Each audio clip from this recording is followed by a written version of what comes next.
Hola, ¿qué tal? ¿Cómo están? Sean bienvenidos a un nuevo video más del canal.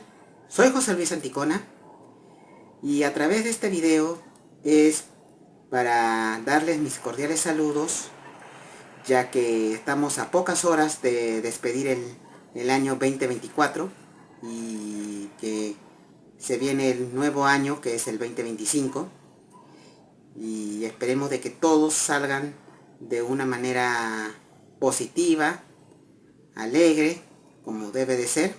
Sé que durante el 2024 han tenido serias complicaciones, serias dificultades, y bueno, pues esperemos de que todo se mejore en este nuevo año, ¿ok?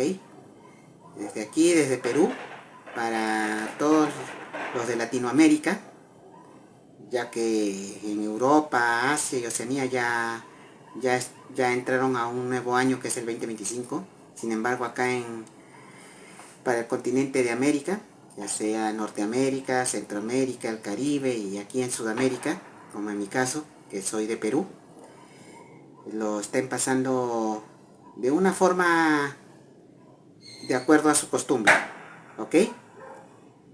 Desde aquí quiero mandarles mis cordiales saludos y que pasen un feliz año 2025.